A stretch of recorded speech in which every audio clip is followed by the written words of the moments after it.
കുട്ടീനെ കഴുത്ത് നെരിച്ച് കൊല്ലുന്നു, കാലിൽ മുട്ടിടിച്ച് കൊല്ലുന്നു. ആരും ഒരിക്കലും മനസ്സിലാക്കുന്നില്ല 9 മാസം നൊന്ത് പറ്റിയിട്ട് അതിനെയൊക്കെ ജനിപ്പിക്കുന്നത്. അതുപോലും ആർക്കുമില്ല. അതിനെത്ര സേഫ്റ്റി കാര്യങ്ങളൊക്കെ ഉണ്ട്, പ്രിക്കോഷൻസ് എടുക്കണം. എല്ലാ സമയത്തും ഇപ്പോൾ വേണ്ട എന്ന് പറഞ്ഞ് ചെയ്യുന്നത് എന്തായാലും ഒരു പ്ലാൻ ചെയ്തല്ലേ ഒരു കാര്യത്തിന് മുന്നോട്ട് പോവുക. അപ്പോൾ എല്ലാം ആലോചിച്ചിട്ട് തന്നെ മുന്നോട്ട് പോകണം. ഓരോരുത്തരുടെ ഇഷ്ടമല്ലേ, അവർക്കത് വേണമെന്നുണ്ടെങ്കിൽ അവർ ആക്സിഡൻ്റ് അങ്ങനെ ഒരു കളയും. അപ്പോൾ അത് തെറ്റായിട്ട് തോന്നുന്നില്ല.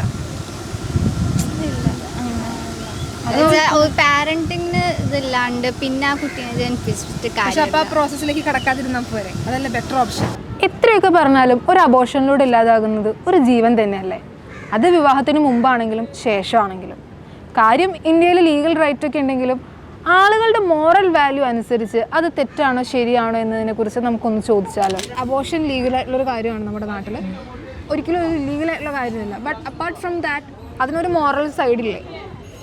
അബോർഷൻ എന്ന് പറയുന്നത് അമ്മയുടെ ഇഷ്ടമാണ് എന്നുള്ളതാണ് പൊതുവെ പറഞ്ഞത്. ഒരമ്മയുടെ ഇഷ്ടമാണ്. പിന്നെ ഈ എല്ലാ സമയത്തും ഇപ്പോൾ വേണ്ട എന്ന് പറഞ്ഞ് ചെയ്യുന്നത് എന്തായാലും ഒരു പ്ലാൻ ചെയ്തല്ലേ ഒരു കാര്യത്തിന് മുന്നോട്ട് പോവുക.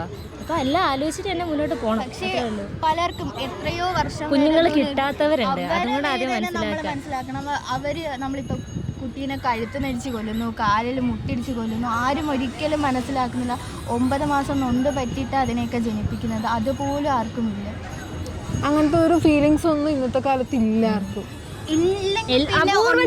എല്ലാവരും അങ്ങനെയൊന്നും പറയുന്നില്ല, പക്ഷെ അപൂർവം ഒരുപാട് പേരുണ്ട്. ഇപ്പം അത് ഇൻഫ്ലുവൻസ് ചെയ്യാൻ വേണ്ടി ഒരുപാട് പേരുണ്ട്. നമ്മുടെ നാട്ടിൽ ലീഗലായിട്ടുള്ള ഒരു കാര്യമാണ് അബോർഷൻ എങ്കിൽ കൂടിയും അതിന് മോറൽ വാല്യൂ നോക്കുമ്പോൾ നിങ്ങൾക്ക് അത് ഓക്കെ ആയിട്ടുള്ളൊരു കാര്യമാണ് അല്ല.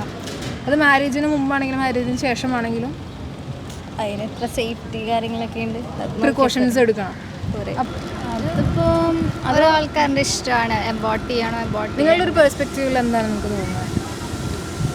ഓരോരുത്തരുടെ ഇഷ്ടമല്ലേ, അവർക്കത് വേണമെന്നുണ്ടെങ്കിൽ അവർ ആക്സിഡൻ്റ് അങ്ങനെ ഒരു കളയും. അപ്പോൾ അത് തെറ്റായിട്ട് തോന്നുന്നില്ല.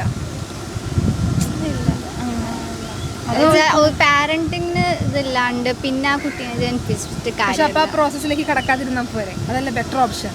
കാരണം ഒരു അബോർഷൻ നടക്കുന്ന ടൈമിൽ നമ്മൾ ഒരു സ്ത്രീക്ക് ഉണ്ടാവുക എന്ന് പറയുന്നത് കൂടുതലും സ്ത്രീകൾക്കാണ് കൂടുതൽ ബുദ്ധിമുട്ടുകളുണ്ടാവുന്നത്. കാരണം ഈ അബോർഷൻ ചെയ്യുന്ന സമയത്ത് ചെയ്ത് കഴിഞ്ഞിട്ട് ഒരുപാട് മെൻ്റൽ സ്ട്രെസ്സ്, മെൻ്റൽ ട്രോമ, അതുപോലെ തന്നെ ഇപ്പോൾ ഇത് കഴിഞ്ഞിട്ടാണെങ്കിലും ഭാവിയിൽ പിന്നീട് ഒരു കുട്ടി ആഗ്രഹിക്കുന്ന ടൈമിൽ ആ സ്ത്രീക്ക് അതിന് സാധിച്ചു എന്ന് വരില്ല, ഇങ്ങനൊരു പ്രോസസ്സ് ചെയ്ത് കാരണം. അപ്പോൾ അതിന് മുമ്പുള്ള ആ ഒരു പ്രോസസ്സ് ചെയ്യാതിരുന്ന് കഴിഞ്ഞാൽ അബോർഷൻ എന്നൊരു കാര്യം അവിടേക്ക് വരുന്നില്ലല്ലോ. അപ്പോൾ അതല്ലേ ബെറ്റർ. അബോർഷൻ ചെയ്യുന്ന എന്തെങ്കിലും ആക്സിഡൻ്റിലായിരിക്കുമല്ലോ, അപ്പോൾ അവരൊരിക്കലും എക്സ്പെക്ട് ചെയ്തിട്ടല്ലല്ലോ ഉണ്ടാവുക. പക്ഷെ അതൊരു അബോർഷനെ കമ്പയർ ചെയ്ത് നോക്കുമ്പോൾ ബെറ്റർ ഓപ്ഷൻ പ്രിക്കോഷൻ തന്നെയല്ലേ. കാരണം എന്തിരുന്നാലും ആ ഉള്ളിൽ വളരുന്ന ഒരു ജീവനല്ലേ. അതെ അല്ലേ? അപ്പോൾ അത് നിങ്ങൾക്ക് തെറ്റായിട്ട് തോന്നുന്നില്ല? മാരേജിന് ശേഷമാണെങ്കിലും ശേഷം മുമ്പായാലും പ്രിക്കോഷൻസ് എടുത്താൽ മതി. അത് തെറ്റല്ലേ? തെറ്റാണ്, ഒരു ജീവൻ എടുക്കാൻ പാടില്ല. ഇല്ല. ഇങ്ങനെ ഒരു അബോർഷൻ ചെയ്യുന്നത് മാരേജിന് മുമ്പാണെങ്കിലും മാരേജ് കഴിഞ്ഞിട്ടാണെങ്കിലും. മാരേജിന് മുമ്പാണെങ്കിലും ഒരു പക്ഷെ പറയുന്ന കാരണം അത് ആ സമയത്ത് ആ ഒരു മിനിറ്റിലെ ആ ഒരു തോന്നലായിരുന്നു, ആക്സിഡൻ്റലായിരുന്നു എന്നൊക്കെയാണ് പലരും പറയാറ്. അതിനോട് ഞാൻ യോജിക്കുന്നില്ല. അതിനോട് നമുക്ക് യോജിക്കാൻ പറ്റില്ല അല്ലേ? ഞാൻ യോജിക്കില്ല. എന്തുകൊണ്ടാണ്? അത് ഒരിക്കലും ആക്സിഡന്റ് ആവുന്നൊരു കാര്യമല്ല. അല്ല, ആഫ്റ്റർ മാരേജ് കാര്യമായി ചിന്തിച്ച് ചെയ്യേണ്ട കാര്യം ഇതൊക്കെ. അത് മാരേജ് ഫ്യൂച്ചറാണ്, ഒന്നിച്ച് തീരുമാനിച്ച് വേണം പ്ലാൻ ചെയ്യാൻ. ഒരു പ്രഗ്നൻ്റ് ആവുക എന്നുള്ളത് ഒരു ആക്സിഡൻ്റ് ആയിട്ടുള്ള കാര്യമാണ്. പർപ്പസ്ഫുള്ളി അവർ ചെയ്യുന്ന ഒരു പ്രവൃത്തിയുടെ പേരിലാവുന്നല്ലോ പ്രഗ്നൻ്റ് ആവുന്നത്. സോ അതിനെ നമുക്ക് ആക്സിഡൻ്റ് എന്ന് നമുക്ക് അങ്ങനെ കംപ്ലീറ്റ്ലി വിളിക്കാൻ പറ്റുമോ? അവർ പ്രതീക്ഷിക്കുന്നുണ്ടാവില്ലല്ലോ ഇതിങ്ങനെ ഇതായി. എത്ര കാലം ട്രൈ ചെയ്തിട്ടും ആകെ എപ്പോഴെങ്കിലൊക്കെ ആയിരിക്കും പ്രഗ്നൻ്റ് ആവാൻ. സോ അവരൊരു ഇതായിട്ടെടുത്ത് ചിലപ്പോൾ അവർ പ്രതീക്ഷിക്കുന്നുണ്ടാവില്ല. വെച്ചാൽ ഒരു മാരേജ് കഴിഞ്ഞ് ഒരു 2 മാസത്തിൽ തന്നെ പ്രഗ്നൻ്റ് ആവാന്ന് വെച്ചാൽ അവർക്കും ആ ഒരു അണ്ടർസ്റ്റാൻഡിങ് ടൈം വേണം. അപ്പോൾ ടൈം ഇപ്പോൾ മാരേജ് കഴിഞ്ഞിട്ട് ചില പാരൻസ്, ചില ആളുകൾ പറയുന്നത് കേൾക്കാറുണ്ട്, ഞങ്ങൾ പാരൻറ്റിങ്ങിന് റെഡി ആയിട്ടില്ല, സോ അതുകൊണ്ടാണ് ഞങ്ങൾ അബോർട്ട് ചെയ്തത്. പക്ഷെ അങ്ങനെ ഒരു പ്രോസസ്സിലേക്ക് കടക്കാതിരുന്നാൽ പോകും.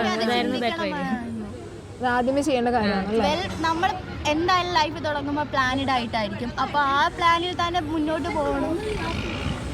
പിന്നെ ഇതിനുള്ള ആവശ്യമില്ലല്ലോ അബോർട്ട് ചെയ്യാനുള്ള. അബോർഷൻ മോറലി നോക്കുമ്പോൾ അത് തെറ്റായിട്ടുള്ളൊരു കാര്യം തന്നെയാണ്. പ്രൊമോട്ട് ചെയ്യില്ല, ഒരു ലൈഫിനെ ഇല്ലാതാക്കുകയാണ് അല്ലേ? ആ ടൈമിലായാലും നമ്മൾ സേഫ്റ്റി നോക്കിയാൽ പോരെ. അത് പർപ്പസ്ഫുള്ളി ചെയ്യുന്ന ഒരു കാര്യമാണല്ലേ.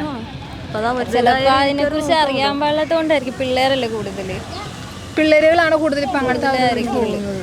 മെച്യൂരിറ്റി ഇല്ലാതെ അല്ലെങ്കിൽ അതിനെക്കുറിച്ച് അറിയില്ല, അതിനെക്കുറിച്ച് അറിയില്ല. എന്താ ഒരു ക്യൂരിയോസിറ്റി അല്ലെങ്കിൽ ആ ഒരു സെക്ഷൽ ഇതിനു വേണ്ടി അറിയാനുള്ള ആഗ്രഹം കാരണം ചാടി വീഴുന്നത് അങ്ങനെ ആയിരിക്കും.